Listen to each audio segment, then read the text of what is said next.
Hi friends! Luke chapter 9 today. One day Jesus called together his 12 disciples and gave them power and authority to cast out all demons and to heal all diseases. Whoa! What? Okay, let's read that again. One day Jesus called together his 12 disciples and gave them power and authority to cast out all demons and to heal all diseases. Then he sent them out to tell everyone about the kingdom of God and to heal the sick. Take nothing for your journey. He instructed them, don't take a walking stick, a traveler's bag, food, money, or even a change of clothes. Wherever you go, stay in the same house until you leave town. And if a town refuses to welcome you, shake its dust from your feet as you leave to show that you have abandoned those people to their fate. Commentaries are off. So they began their circuit of the villages, preaching the good news and healing the sick. And usually if we'll just keep on reading, the context will prove what is he really talking about. What is he saying? So verse 7. When Herod Antipas, the ruler of Galilee, heard about everything Jesus was doing, he was puzzled. Some were saying that John the Baptist had been raised from the dead. Others thought Jesus was Elijah or one of the other prophets risen from the dead. I beheaded John, Herod said. So who is this man about whom I hear such stories? And he kept trying to see him. When the apostles returned, they told Jesus everything they had done. Then he slipped quietly away with them toward the town of Bethsaida. But the crowds found out where he was going, and they followed him. He welcomed them and taught them about the kingdom of God, and he healed those who were sick. Late in the afternoon, the 12 disciples came to him and said, "Send the crowds away to the nearby villages and farms so they can find food and lodging for the night. There is nothing to eat here in this remote place." But Jesus said, "You feed them." "But we have only 5 loaves of bread and 2 fish," they answered. "Or are you expecting us to go and buy enough food for this whole crowd?" For there were about 5,000 men there. Jesus replied, "Tell them to sit down in groups of about 50 each." So the people all sat down. Jesus took the 5 loaves and 2 fish, looked up toward heaven, and blessed them. Then, breaking the loaves into pieces, he kept giving the bread and fish to the disciples so they could distribute it to the people. They all ate as much as they wanted, and afterward the disciples picked up 12 baskets of leftovers. One day Jesus left the crowds to pray alone. Only his disciples were with him, and he asked them, "Who do people say that I am?" "Well," they replied, "some say John the Baptist, some say Elijah, and others say you're one of the other ancient prophets risen from the dead." Then he asked them, "But who do you say I am?" Peter replied, "You are the Messiah, sent from God." Jesus warned his disciples not to tell anyone who he was. The Son of Man must suffer many terrible things.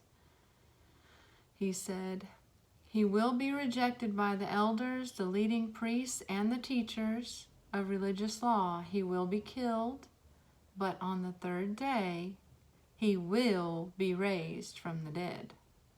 Then he said to the crowd, "If any of you wants to be my followers, you must give up your own way. Take up your cross daily, and follow me. If you try to hang on to your life, you will lose it. But if you give up your life for my sake, you will save it. And what do you benefit if you gain the whole world but are yourself lost or destroyed? If anyone is ashamed of me and my message, the Son of Man will be ashamed of that person when he returns in his glory and in the glory of the Father and the holy angels. I tell you the truth. Some standing here right now will not die before they see the kingdom of God. About 8 days later, Jesus took Peter, John, and James up on a mountain to pray.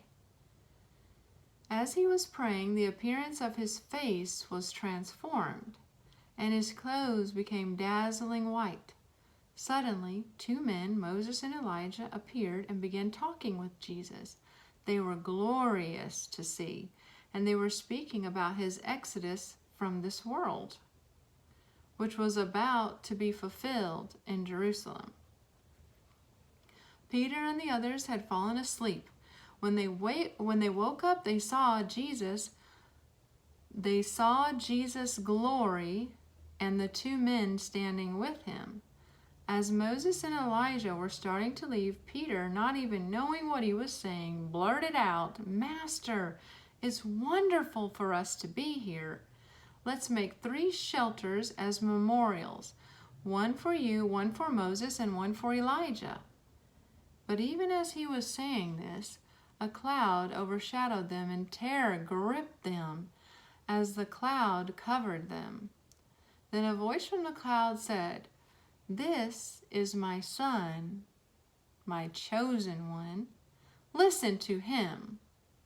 When the voice finished, Jesus was there alone. They didn't tell anyone at that time what they had seen.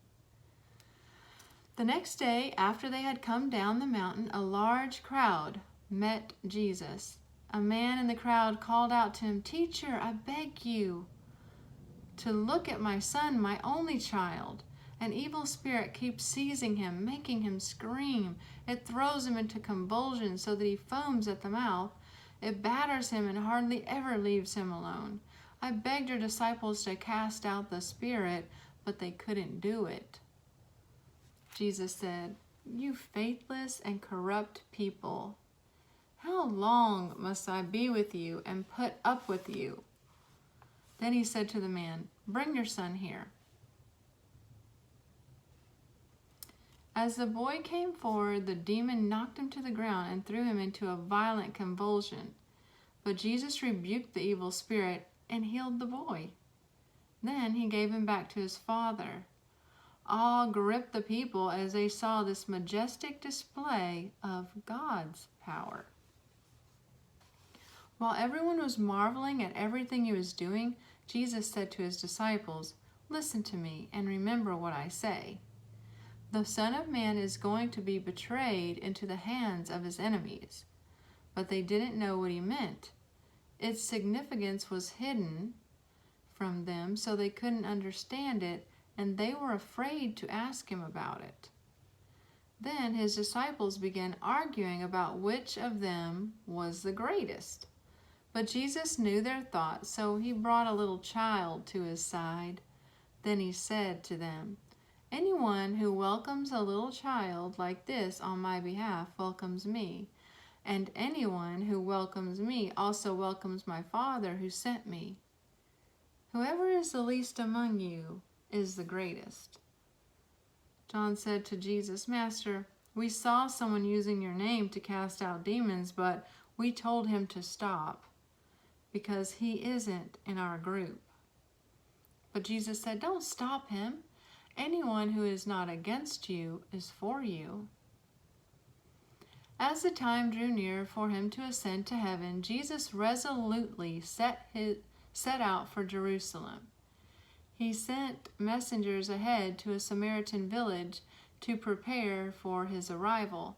But the people of the village did not welcome Jesus because he was on his way to Jerusalem.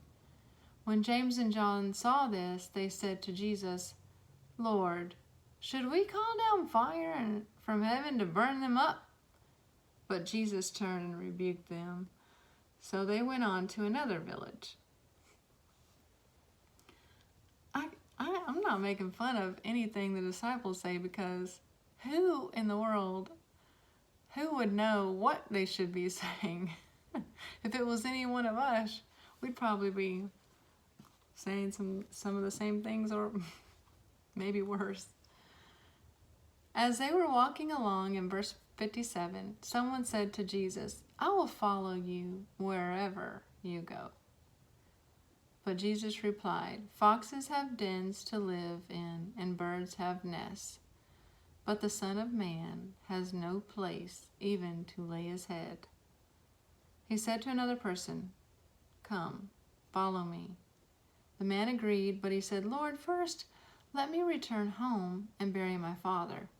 But Jesus told him, "Let the spiritually dead bury their own dead. Your duty is to go and preach about the kingdom of God." Another said, "Yes, Lord, I'll follow you, but first let me say goodbye to my family."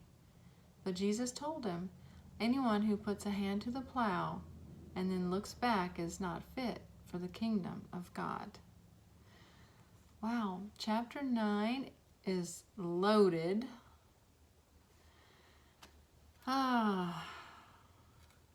Which verse are you going to choose to write about and journal? I think I'm going to go with verse 60. But Jesus told him, "Let the spiritually dead bury their own dead. Your duty is to go and preach about the kingdom of God."